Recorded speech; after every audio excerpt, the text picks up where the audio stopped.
xây tương thân tình trong đạo Phật, tùy khác màu nhưng một tôn sư. Hôm nay đây cùng nhau họp mặt, quyết noi theo đường Phật giáo Hoàng Dương. Welcome after these commercial breaks.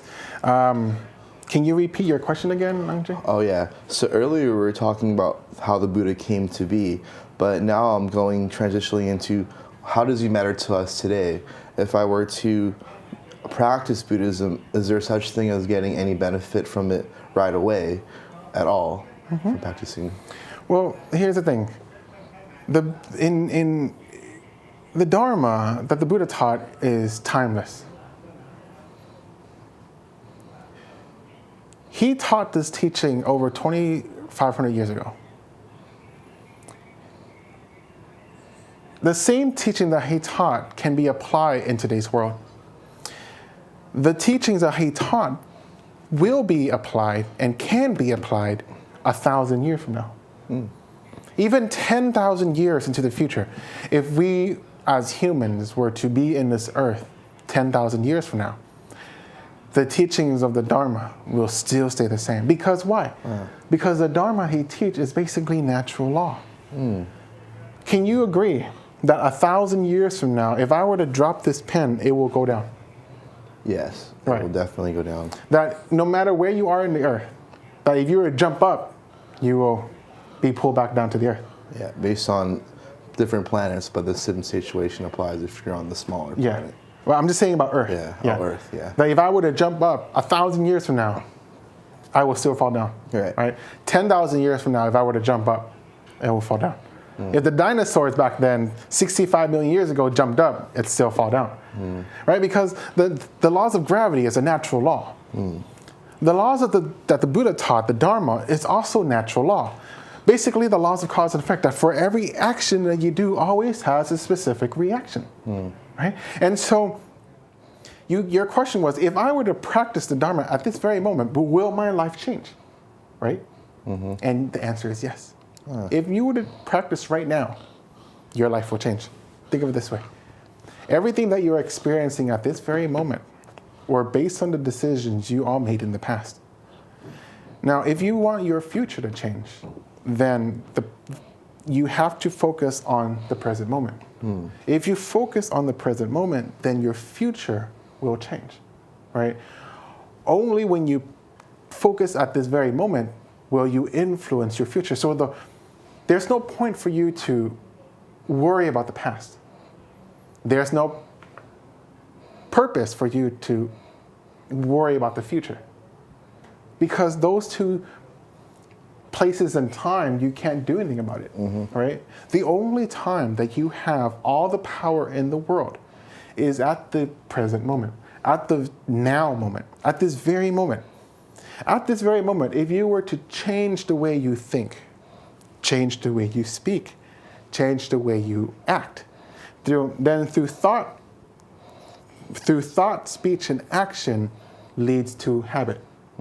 Through your habit leads to your lifestyle.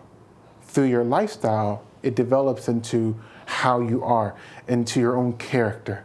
So if you want to become a better person, if you want to have a life of abundance, a life of greatness, a life of wealth, a life of happiness, if you want any of those life, then what you have to do is focus at this very moment. Because if you change the way you think, you start to attract based on what you think. If you start to think of fear and negativity, then you attract things into your life that makes you more fearful. If you start to think of hatred, then you'll attract things into your life that will always make you angry. On the other hand, if you start to observe and start to think positive thoughts, then you start to attract things that are positive. If you start to think about happiness, then you start to bring things into your life that will always make you happy. Because the laws of cause and effect is a natural law, and it happens at every single moment of our life. It happens at a thought level, it happens in the speech level, and it happens in the action level. Those three levels itself will create the reality that you experience at this very moment. I see. And it will affect the reality that you will experience in the future. So I see it's a very convincing statement. Not only will it take immediateness to sense that, but it only takes that one moment for that spark of any type of momentum to start going its way. Yes. So it starts in Buddhism. You will definitely see it change your life if you change the way you view that situation from what you have, whether it's a very negative experience or a very positive experience. Yes. And so I like to say with my next question is, how do you evaluate that kind of change? Like, is there a way for you to say, like, all right, so I've been a Buddhist for maybe a week from now or a month from now. Like, is there type of a way to show how much you can reflect back on it?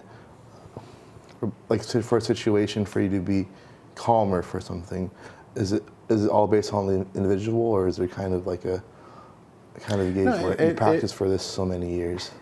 It doesn't matter if you practice. I mean, if you practice the Dharma in a way that's consistent.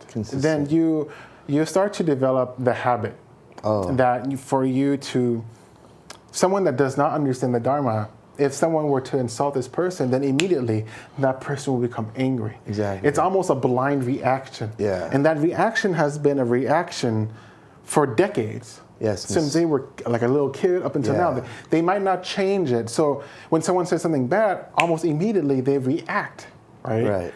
But as you practice the Dharma more consistently, you start to change that reaction from a reaction to a response. And that response is that ability for you to observe exactly what's going on at that very moment.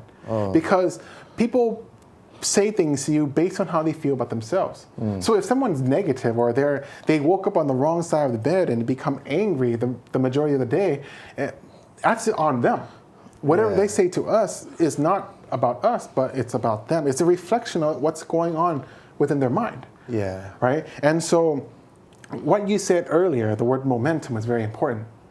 Because a train, for example, did you know that if a train were to be at a standstill and you were to leave a quarter right where the wheel is and where the track is, that the train cannot start? However, if the train is already in motion and it's going 70 miles, 80 miles an hour, 100 miles an hour, then not even a 10 feet concrete wall can stop the train, right? And so when you start to practice the Dharma, of course, the very beginning is going to be very, very difficult, because you have years and years upon years, decades upon decades of similar thought process, similar speech patterns, similar habitual actions that you do, right? And so at the very beginning, it's going to be very difficult for you to change, but it's not impossible. Because why is it not impossible? Because our body is constantly changing. Everything is constantly changing through the laws of what? Impermanence. And so through the laws of impermanence, when you understand, you can change at any single moment of your life. When you understand that you can change at every single moment of your life, then that gives you the moment, that gives you the power to change at this very moment. You know? So I see. So that is a great inspirational kind of way into saying, if you want to grow from negative to positive, or simply grow from where you are into a better place in your life, leveling up in circumstances, and spirituality, because of course from learning about your interpretation of the Buddha story, materialism isn't the path to true happiness. So it must be something that he figured out or found out that can give us everlasting peace and happiness and joy. And if we cultivate those into habits, then it will be a very beneficial existence for this time and the next time. So I hope if we try a little bit harder, we could focus and do the techniques or ways of understanding that we practice in future episodes. So if there's anything else I should probably say, is that if there's a quick way for you to kind of say a technique to practice, or way to just one of the Buddhist kinds of philosophies to practice today that's pretty much simple to do? Yeah, of course.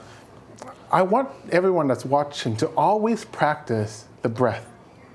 Always practice observing the breath. Now, what do I mean by that? It's just whenever you're angry or when you're caught in traffic and you find out that you're just becoming agitated, just be aware of this breath. Focus right here and basically be the gatekeeper of your breath. Being aware of the breath in and being aware of the breath out. Just being aware of this natural breath. Do not try to control the breath. Do not try to regulate the breath, but just try to observe the natural respiration of the breath, the natural flow of the breath.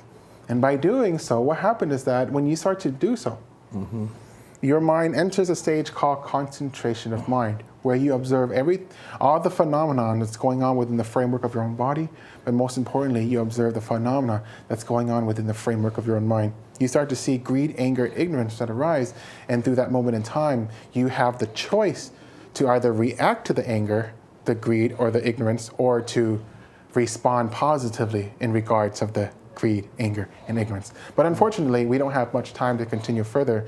Let us take a break now, and we will continue about this topic within the next episode. Thank you so much for your time. We look forward to seeing you next week. Thank you.